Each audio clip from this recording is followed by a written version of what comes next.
This is very much going to be one of those videos that could go one of two ways. By the end of this episode, we could be back in a Champions League qualification spot in a domestic final and celebrating victory over our old club Ipswich. On the flip side of that, we could lose 2 games, Europe, even the Europa League looking unlikely, and just lost to a championship team in a semi-final.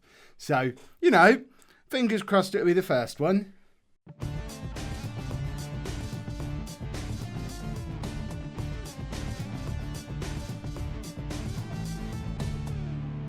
Hello and welcome to Season 19, Episode 8 of Non-League to Legend. I'm Kev, and coming up on today's episode, we're away against Man United in the Premier League and then away against Ipswich in the second leg of the EFL Cup Semi-Final. That's what that one's called, isn't it? Since you were last with me, everything is looking good again. I do need to address one thing that I forgot to mention on yesterday's episode.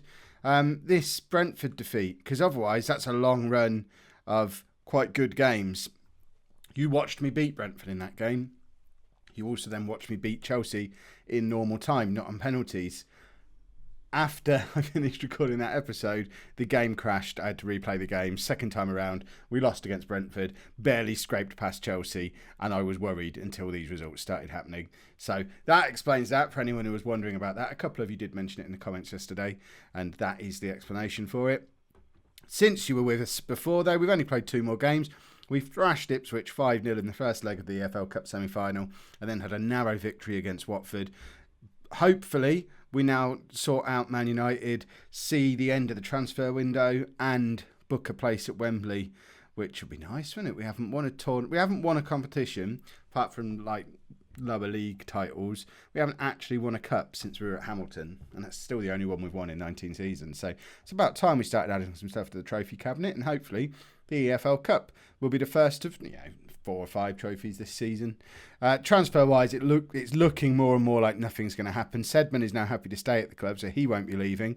Wagner, we did offer out to clubs, and he got all grumpy about it. He now feels forced out of the club, but no one was interested in him. Nole, again, no one's interested in him. We've turned down numerous bids from Paris Saint-Germain for Vendrig, most recently £35 million. It's not close to enough. This guy's got 28 goals from 28 starts this season. They're going to need to break our transfer record to sign him. He's still only 24.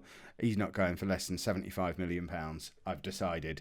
And if we do get that much for him, I'd still be tempted to keep him, because if I'm willing to blow that much on a player, if we've got a genuine goal-a-game Premier League striker who can still improve, is only 24, why would we let him go for any price, really? We're trying to build something here. So unless he decides to force his way out, which he hasn't yet, which is good, then we should be fine. What are we promising him? We did promise him we'd win the Champions League as a way of making him stay. So we might have to revisit this in the summer, and he'll force his way out then if we don't win the Champions League. But, of course we're going to win the Champions League. So this is our team for today's game against Manchester United. We're still with the 4-2-3-1, and we're doing it away from home against a good team. We're back doing it counter-attacking again. If this doesn't work, as we discussed on yesterday's episode, we're going to start using the 4-3-1-2 away from home against big clubs and just save this one for when we play everybody else, because Man City tore us apart. So, the team, we've got Igor in goal, a back 4 of Nijhuis, Caetano, Eriksson and Brune. Medor and Ziyech are the midfield with Oscar, Patson and Sedlacek in behind Vendrig. We'll be fine. Right, with the early kickoff as well. So we could actually set the pace a little bit here. If we pick up a win, we can leapfrog above Norwich into that 4th Champions League spot, put a little bit of pressure on them to win their game and push us back out again, which is exactly what we're looking to do. So let's get the game underway. Didn't seem to want to get underway. I don't know what's going on with my computer today. Full disclosure, I'm recording it the same day as yesterday's episode. You can probably tell because I'm wearing the same Doctor Strange t-shirt I was yesterday. But, for goodness sake, a minute on the clock and we're already 1-0 down. The 4-3-1-2 is coming back, people. As I was saying, I don't know what's up with my computer today. It was really slow yesterday. It's really slow again today, because in reality, only 3 hours have passed and it hasn't been turned off. It's still slow. But hopefully this isn't going to be an ongoing issue. Although that's a really dark pitch. I've never noticed it be that dark before. And Igor, for £50 million, definitely should be doing better there. And if United go 2-0 up, we might just switch to the 4-3-1-2 mid-game. Luckily, we've got the players on the pitch where we could do it. We can just rearrange this 11 into a 4-3-1-2 if need be, but I guess by then it's going to be too late anyway. Ziyech to Oscar to Vendrick. We're going to get a goal here. Oscar, can he beat his man? He does. Cuts it back to Vendrick.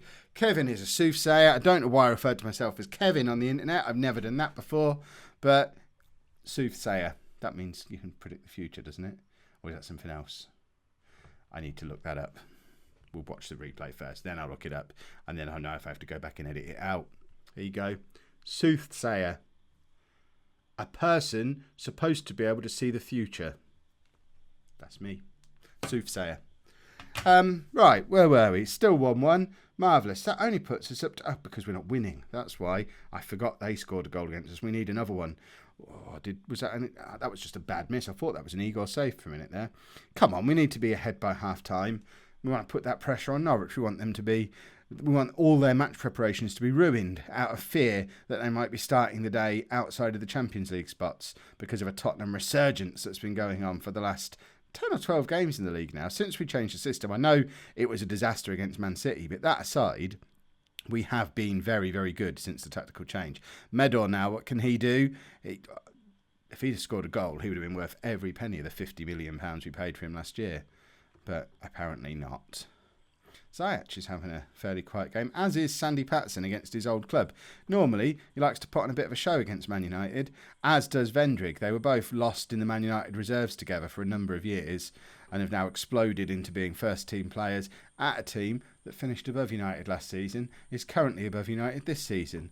It shows they're just hoarding players, not giving them the opportunity, and perhaps they should have done. They're clinging on to their old men that won them so many league titles over that 15-year period of dominance, when in actual fact they've got some youngsters coming through who aren't so young anymore. They're 24 and 27, I think, the two of them, but they should have been given an opportunity 3 or 4 seasons ago when it all started to go wrong for Man United. That being said, Patterson has been turd today, so Sir Brian's going to come on for the last 20 minutes and hopefully weave a little bit of magic. Nyhouse is also going to come off as well for Hansel, and we'll just keep plugging away. It also gets the 2 yellow cards off the pitch, which is always rather handy. We don't want to have yellow cards on the pitch. I mean, 1-1 away against Man United is a perfectly acceptable result.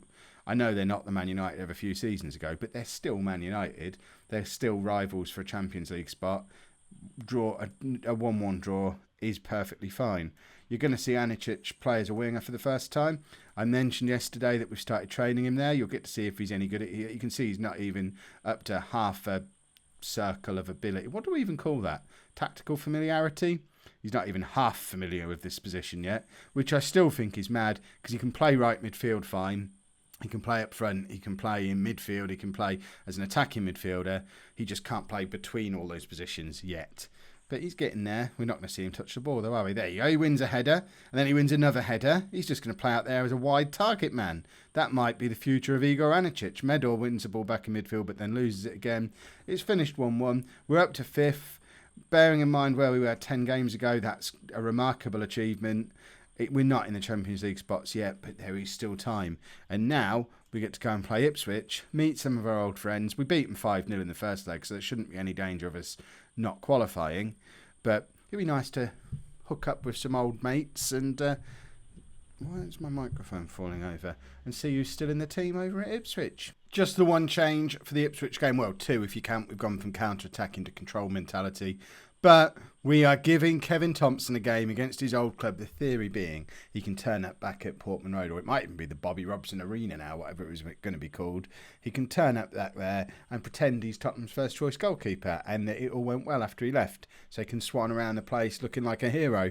He has requested a transfer because he hasn't played a game in nearly 2 years. But my theory is, we play him in this game, Sheffield United or West Ham might come in and make a bid for him if they remember how awesome he is. The downside to that, of course, is if he plays the way he's played in the majority of the games in his career involving Ipswich, then he's not going to get a move at all, is he? So it might backfire. So who have they got? Who was there when we were there? Obviously, Gabrielli is still around. He'll be at this club forever. Clement was another one of ours.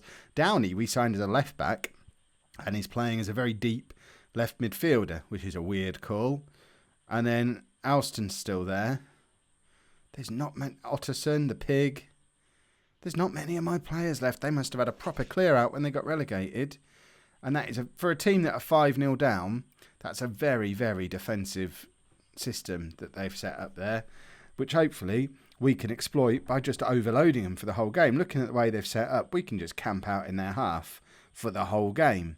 It's doubly weird because they've decided to basically double up with 2 fullbacks on the left-hand side, which is the side that Sedlacek and Brune hang out on, who they're okay. They're sort of middle-of-the-road Premier League players.